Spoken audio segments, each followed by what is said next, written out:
பொதுவா பழங்கள்லாம் ஊட்டச்சத்துக்கள் அதிகமாவே இருக்கும். அதுல ஆரோக்கியத்துக்கும் நம்மளுக்கு நன்மைய கொடுக்கும். அந்த வகையில இந்த கொய்யா பழம் பார்த்தீங்கன்னா, பொட்டாசியம், கார்போஹைட்ரேட் அதுக்கப்புறம் உணவு நார்ச்சத்து, புரதம் இந்த மாதிரி சத்துக்கள்லாம் அதிகமா இதுல இருக்கு அப்படிங்கிறனால, இதுல பார்த்தோம்னா vitamin C, vitamin B6, calcium, இரும்பு, மெக்னீசியம் இந்த மாதிரி சத்துக்கள்லாம் ஏகப்பட்டது இருக்கு. 100 கிராம் கொய்யாவுல சுமார் 300 மில்லி கிராம் அஸ்கார்பிக் அமிலம் அதாவது வைட்டமின் சி இதுல இருக்கு அப்படின்றது சொல்லப்பட்டிருக்கு.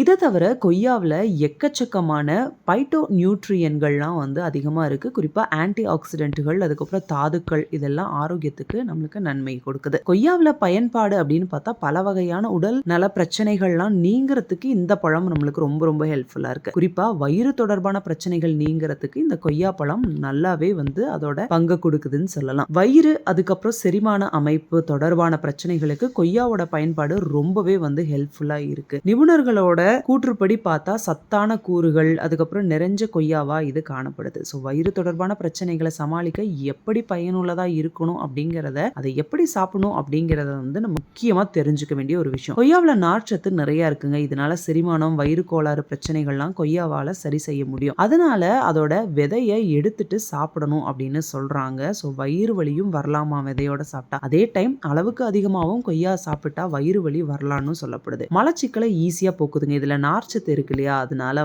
இது செரிமானத்தை மேம்படுத்துதுன்னு சொல்லலாம். இந்த கொய்யா பழத்தை சாப்பிடலான்னு நிறைய டாக்டர்ஸ் நம்மளுக்கு பரிந்துரைப்பாங்க. இதுல அமிலத்தன்மையை நீக்கிறதுக்கு இது உதவுதுங்க. கொய்யாவை சாப்பிட்டா வாயு அதுக்கப்புறம் அசிடிட்டி பிரச்சனை தீருதான். ஏன்னா கொய்யாவும் அமிலத்தன்மை கொண்ட பழம் தான். அதனால கொய்யாவை சாப்பிடுறது மூலமா வாயு வெளியேற்றத்துக்கு இது ரொம்ப ஹெல்ப்ஃபுல்லா இருக்கு. கொய்யா பழத்தை வெறும் வயிற்றுல சாப்பிட்டீங்கன்னா மூலத்துக்கு இது ரொம்ப நல்லதுங்க. உண்மையில மூலத்துல மிகப்பெரிய காரணம் இந்த மலச்சிக்கல் தான் இந்த மூல பிரச்சனைக்கு. கொய்யா சாப்பிடுவதால மலச்சிக்கலும் நீங்கும். அதோட மூலமும் சரியாகலாம் அப்படின்னு சொல்லப்படுது. மாலை இல்லாட்டி இரவு நேரத்துல கொய்யா பழத்தை சாப்பிடறத தவிர்க்கணும் அப்படின்னு சொல்றாங்க. கொய்யாவை நைட்டு சாப்பிடறதால அதோட செரிமானமும் சரியா நடக்காது. கொய்யாவை பகல் அதுக்கப்புறம் மதியம் இந்த 2 டைம் மட்டுமே தாங்க சாப்பிடணும். மதிய உணவுக்கு 1 மணி நேரத்துக்கு கழிச்சு நம்ம இந்த கொய்யா பழத்தை சாப்பிடலாம். இல்ல 1 மணி நேரத்துக்கு முன்னாடி கூட இதை நம்ம பழங்களை சாப்பிடலாம். இந்த வீடியோ உங்களுக்கு பிடிச்சிருந்துச்சுன்னா லைக் பண்ணுங்க, ஷேர் பண்ணுங்க, கமெண்ட் பண்ணுங்க. மறக்காம நம்ம சேனலை அப்படியே சப்ஸ்கிரைப் பண்ணிருங்க.